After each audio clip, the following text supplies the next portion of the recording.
제14장 장안호족 허가장 6화.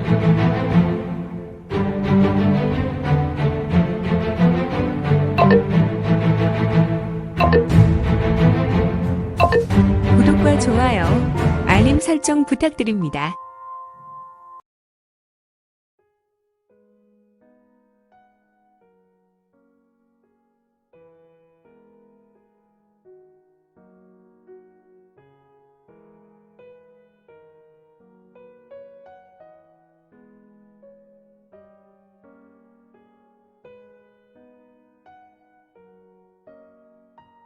제14장 장안호족 허가장 6화.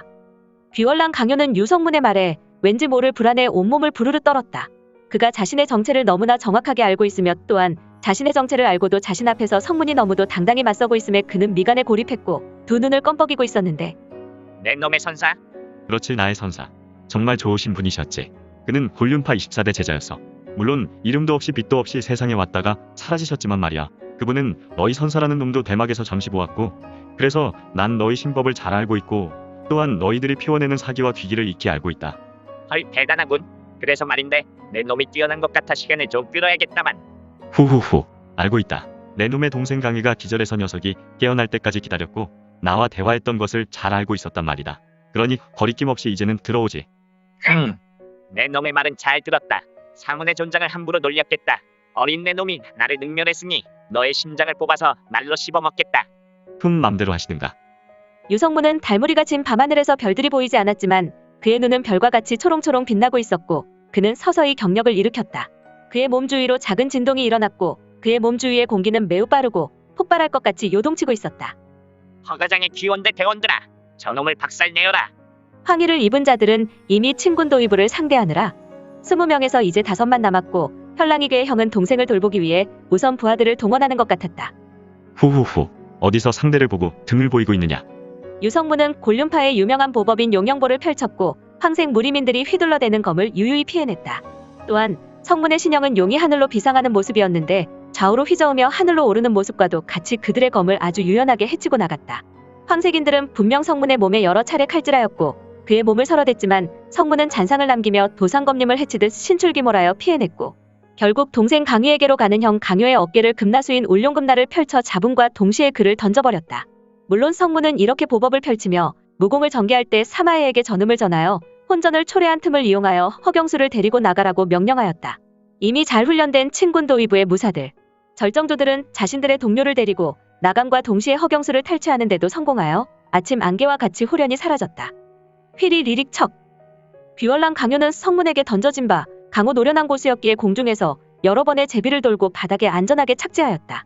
그때 성문은 또다시 비룡축정과 금안행운이라는 보법도 신법도 아닌 보보를 밟으며 곤륜의 절기를 아주 능숙하게 펼쳤는데 그는 손을 신속하게 움직였고 또한 성문은 황색 옷을 입은 무리를 훑고 지나며 나간권과 사로권, 추운권을 이용하여 박투를 전개했으며 정확하게 한 수에 하나씩 황해인들은 바닥에 꽂히며 나자빠졌고 그들은 하나같이 사열의 주먹이 헤집고 지나가서 한 수에 정확하게 이생을 이별하게 되었다. 역시 그들은 모두 비명행사했다. 이놈, 손속이 매우 악랄하구나. 귀월랑 강효는 눈을 부라리며 자신의 부하들이 죽어나가는 모습을 보았다. 뭐 그리 놀라는가. 비정강호라는 것을 모르나. 자네들도 대막에서 활동할 때 강호의 무리민도 아닌 자들에게 아주 냉정하게 행동했다는 소문이 자자하던데. 그렇지. 듣고 보니 내가 잔인하고 악랄한 수를 전개한 것이 아니었군. 내 말이 맞는구나. 내 말이 맞는다마는 이 강호라는 곳은 언제나 강자존이지. 그런데 이런. 강렬한 자는 주위를 둘러봤고 이미 흑해인들과 자신의 소주 이경수가 사라진 것을 보았다. 그리고 동생은 앉아서 머리를 흔들고 있는 모습이 보였다. 강월랑 강일한 자는 성문에게 당한 것에 상당한 충격을 입었던 것 같았다. 상당한 시간이 지났지만 아직도 온전한 정신이 아닌 것 같았다. 킬키키. 내 놈의 부하들이 허가장의 소주를 데리고 간 것이냐? 뭐 그렇게 소리를 지르나. 상황 돌아가는 것 보면 삼척동자도 다 아는 사실이거늘. 허허, 이런 날로 먹어도 비리지 않을 외모를 가진 녀석이 무엇이 부족하여 이렇게 경호를 갖다 버리고 다니느냐? 당장 소주를 모시고 오너라.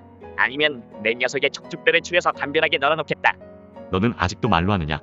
너는 속히 내 척추가 강한지 아니면 내 놈의 허풍이 강한 것인지 확인해 보아라. 후후후. 도대체 성문은 무엇에 자신이 있는 것인지 지금 자신 앞에 있는 이 강호의 무인들은 강호를 그동안 날로 씹어먹고 다녔던 사파인들이었다.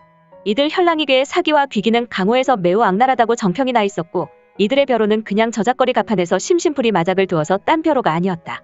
이들 현랑에게는 대막에서 이들의 벼로가 담소거리가 되었을 때 동네 울던 아이도 이들의 혈명에 울음을 멈춘다는 낭설이 있을 정도였다. 이들의 악행은 그저 그런 것이 아니다. 실로 악랄하여 입에 담기도 민망한 수준이다.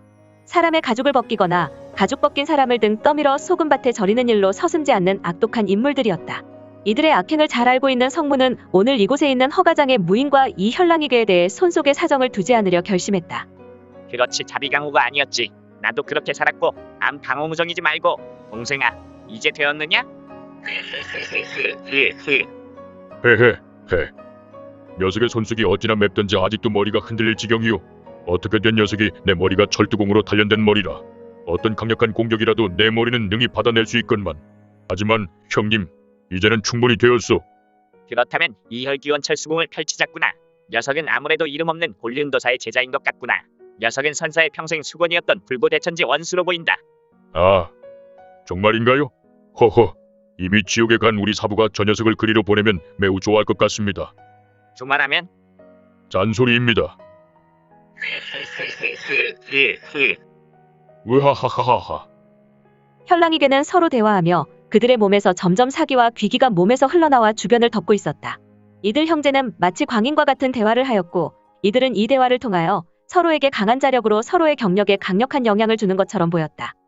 역시 사파의 녀석들은 늘 언제나 하는 짓이라고는 사술에 지나지 않는 무궁을 천하제일 무궁으로 자찬을 하고 있으니 후후후.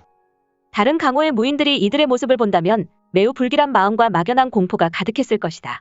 그러나 성문에게는 왠지 모를 자신감이 있었고 상대의 귀기와 사기는 그에게 어떠한 영향을 미치지 못했다.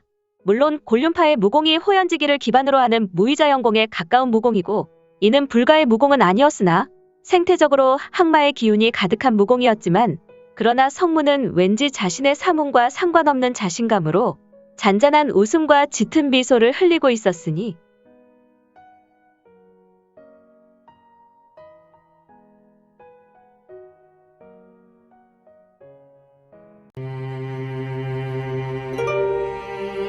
오늘 준비한 내용은 여기까지입니다.